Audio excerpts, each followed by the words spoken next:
Okay, guys, time for the next video, the next chapter in the series of concepts with Nimit. Now, in this video, we are going to do overheads. बहुत simple topic है, but काफ़ी काफ़ी neglected, misunderstood सा topic है. लोगों को काफ़ी डर लगता है, तो बेसिक्स है ना, फटाफट 10-15 मिनट के अंदर समझ लेते हैं. तो क्या है एग्जैक्टली बेसिक्स, थोड़ा सा ये देख लेते हैं. सो अपन लोग ने ना मटेरियल और लेबर देख लिया, ठीक है. नहीं देखा हो तो पहले वीडियो जाके देख के. Third element of cost is expense, ठीक है. तो जो मटेरियल भी नहीं है, जो लेबर भी नहीं है, वो एक्सपेंस है, ठीक है. तो it is like a balancing list. जो पहले दो में नहीं है वो तीसरा है, ठीक है. तो इस तरीके से है ना, थोड़ा सा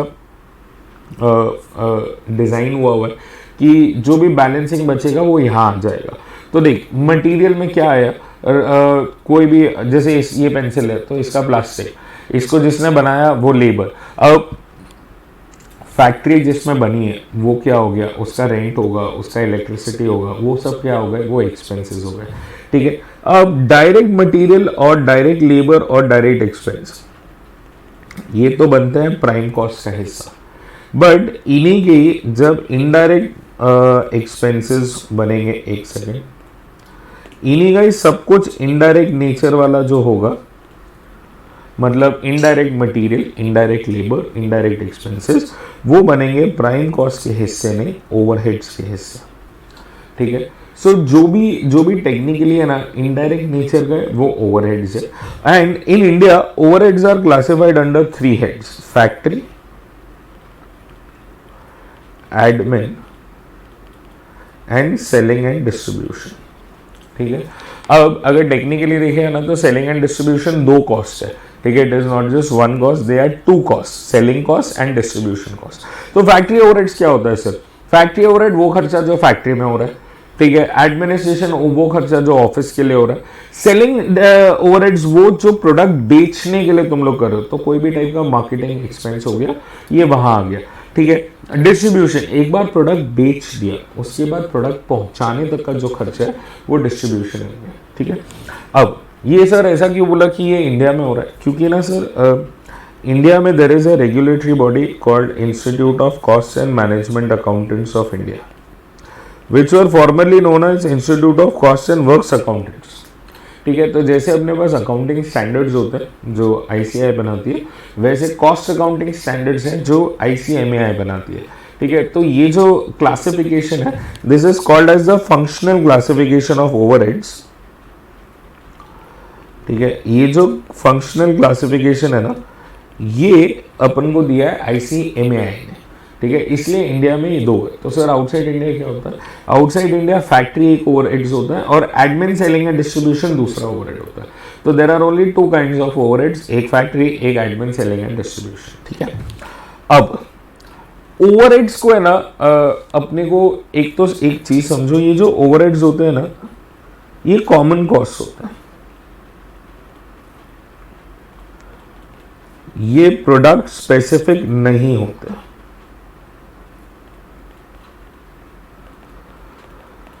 जैसे फॉर एग्जाम्पल रेंट हो गया, ठीक है. अब फैक्ट्री का रेंट है, तुम वो प्रोडक्ट बनाओ, नहीं बनाओ, ज़्यादा बनाओ, कम बनाओ, पूरा बनाओ, आधा बनाओ, जितना मर्जी बनाओ, तुम्हें रेंट तो उतना ही चुकाना है ना. तो अगर रेंट उतना ही चुकाना है तो ये आधा, पूरा, कम, ज़्यादा, इन सब की क्या कहानी बनती है ये समझो.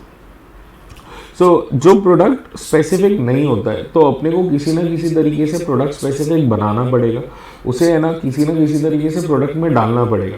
क्यों? क्योंकि अगर प्रोडक्ट में डालेंगे नहीं तो अपने को टोटल कॉस्ट नहीं मिलेगी. अगर टोटल कॉस्ट नहीं है तो सेलिंग प्राइस डिटरमाइन नहीं हो पाएगा. तो घुमा फिरा के है ना अपने को टोटल कॉस्ट चाहिए. अब देख, जो प्राइम कॉस्ट होते हैं ना, ये सारे प्रोडक्ट स्पेसिफिक होता है कि पता है कि इस पेंसिल में कितना प्लास्टिक लगने वाला है, तो कितने का मटेरियल लगा, पता है कि एक वर्कर को इस पेंसिल का बनाने का कितना खर्चा देना है. बट अब ये पेंसिल जिस फैक्ट्री में बनी है उसके लिए, वो पूरी फैक्ट्री के लिए एक पेंसिल का खर्चा कैसे निकालेगा? समझ में आ रहा है? तो वो खर्चा निकालने के लिए अपने पास 2 तरीके, एब्जॉर्प्शन कॉस्टिंग और मार्जिनल कॉस्ट. तुम्हारा जो चैप्टर है ओवरहेड्स, ये एब्जॉर्प्शन कॉस्टिंग पे फोकस है और बेस्ड है, ठीक है। अब ये चीज समझो, तुम मॉल जा रहे हो, मॉल में शॉपिंग करोगे, खाना खाओगे, जो भी करोगे, ठीक है। अब है ना मॉल में है ना इलेक्ट्रिसिटी का बिल आ रहा होगा, बराबर है। अब वो इलेक्ट्रिसिटी का कंज्यूमर कौन है? उस इलेक्ट्रिसिटी का कंज्यूमर कौन हुआ? जो मॉल में जाके शॉपिंग कर रहा है, खाना खा रहा है ना। तो जो मॉल का बेनिफिशियरी है, उस इलेक्ट्रिसिटी का बेनिफिशियरी है, उसे वो इलेक्ट्रिसिटी का कॉस्ट बेयर करना पड़ेगा। और मैं तुम्हें बता दूं, I know someone who is into mall management, और उसने मेरे को एक बार बताया था दैट ये जितने बड़े ब्रांड्स होते हैं, they don't pay the mall a fixed amount, they pay जितना सेल होता है ना उसका एक percentage, and it can be as high as 40%। इसका मतलब समझ, 5,000 रुपये की अगर शर्ट लिए ना मॉल से, तो 5,000 रुपये का 40% मतलब 2,000 रुपये मॉल का रेंट है, उसमें उस स्टोर का रेंट है। और एक आइडिया बड़ा सिंपल है, the one who benefits is the one who page. इतना ही कहा मैं ओवरहेड्स का। तो जिसका है ना, जिसका जो फायदा उठाएगा वो पैसे भरेगा, है ना। तो जैसे फॉर एग्जाम्पल मॉल का रेंट कौन पे करेगा? कस्टमर करेगा। गाड़ी खरीदने जा रहे हो, गाड़ी का जो शोरूम है, उस शोरूम का रेंट कौन भरेगा? उस शोरूम में सैलरीज है, उस शोरूम में इलेक्ट्रिसिटी है, वो कौन भरेगा? कस्टमर भरेगा, जो आएगा वो, है ना।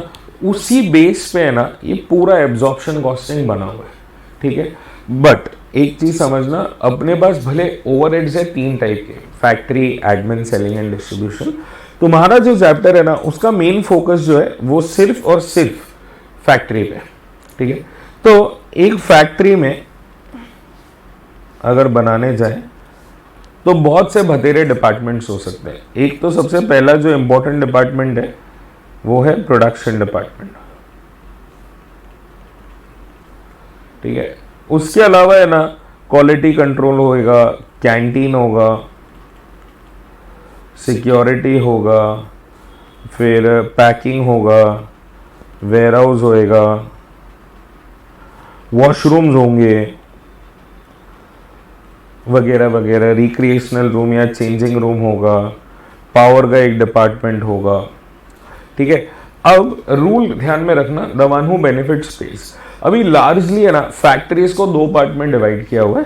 फैक्ट्री में 2 डिपार्टमेंट होंगे, एक तो होगा प्रोडक्शन डिपार्टमेंट, दूसरा है सर्विस डिपार्टमेंट, ठीक है।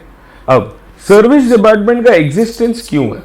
सर्विस डिपार्टमेंट का एग्जिस्टेंस इसलिए ताकि वो प्रोडक्शन डिपार्टमेंट को सर्विस दे सके। अरे पैकिंग डिपार्टमेंट वाला क्या पैक करेगा? जो प्रोडक्शन आएगा वो ना। वेयरहाउस वाला क्या वेयरहाउस करेगा? जो प्रोडक्शन डिपार्टमेंट से प्रोडक्ट आया है वो। सो टेक्निकली है ना सर्विस डिपार्टमेंट का धर्म क्या है? सिर्फ है ना प्रोडक्शन डिपार्टमेंट की सेवा करना। So since the production department is the beneficiary of the service department, who will bear the cost of the service department? Production department, है ना। The one who benefits pays. अच्छा, प्रोडक्शन डिपार्टमेंट से क्या हो रहा है? प्रोडक्ट आ रहा है, ठीक है। अच्छा, प्रोडक्ट का बेनिफिशियरी कौन है? कस्टमर। तो customer is the one who has to bear the production department का कॉस्ट। सो टेक्निकली समझ क्या हुआ? सर्विस डिपार्टमेंट के वॉशरूम में हैंड वॉश है, इस वॉशरूम का हैंड वॉश का बेनिफिशियरी कौन हुआ? Production department. तो प्रोडक्शन डिपार्टमेंट उसका कॉस्ट बेयर करेगा। प्रोडक्शन डिपार्टमेंट में क्या हो रहा है? प्रोडक्शन हो रहा है, उसका बेनिफिशियरी कौन हुआ? कस्टमर। तो उसके पैसे कौन भरेगा? कस्टमर भरेगा। तो टेक्निकली है ना इसका खर्चा कौन बेयर करने वाला है? जो वॉशरूम में हैंड वॉश है ना उसका भी खर्चा कस्टमर ही बेयर करेगा, ठीक है। This is how the chain of overheads work. We pass on the amounts आगे आगे आगे and then it is charge to the final customer, ठीक है। अब ये करने के लिए ना बहुत सारे अजम्पशंस है और उन अजम्पशंस के बेसिस पे मेथड्स है, ठीक है। तो वो है तुम्हारा first leg of the chapter. तो जब है ना अपन लोग अगर इस स्कोप ऑफ चैप्टर की बात करें तो उसमें सबसे पहला आ जाता है डिस्ट्रीब्यूशन समरी, जहां पे अपन लोग ये ओवरहेड्स को डिस्ट्रीब्यूट करना सीखते हैं। ठीक है। उसके बाद जो सेकंड लेग है वो है मशीन आवर रेट। ये जो मशीन आवर रेट का क्वेश्चन है ना, ये बहुत सिंपल है और ये बहुत मीनिंगफुल भी है। ये ना सर्विस डिपार्टमेंट में, सॉरी सर्विस कॉस्टिंग में जैसे ऑपरेट करते हैं ना, ये थोड़ा वैसा सही है, ठीक है। उसके बाद you have the third leg which is over and under absorption of overheads.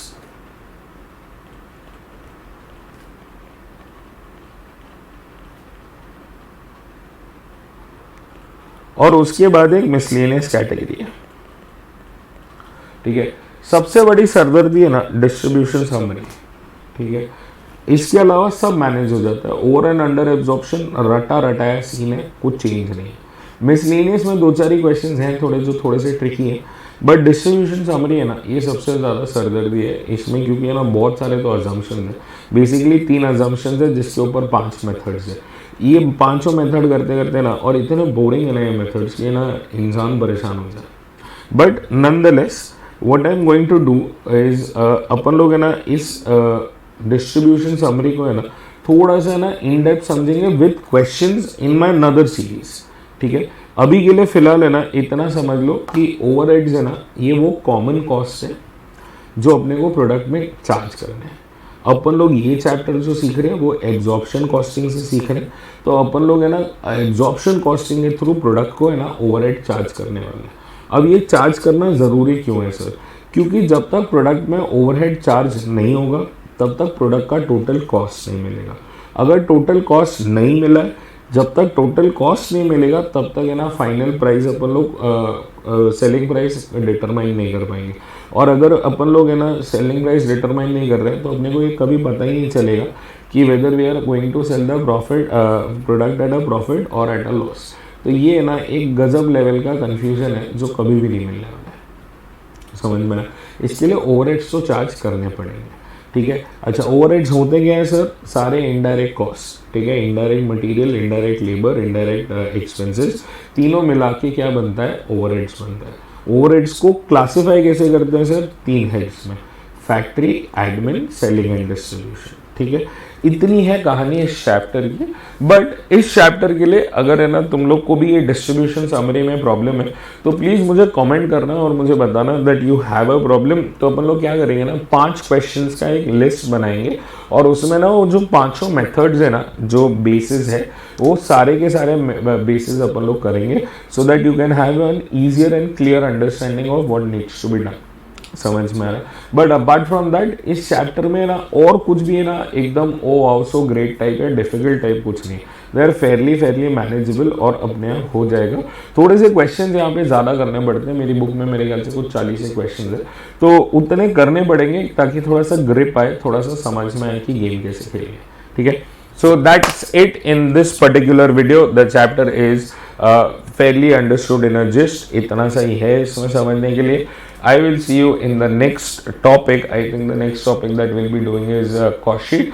But I will see you soon in the next topic. And until then, happy learning. All the best. चलो bye.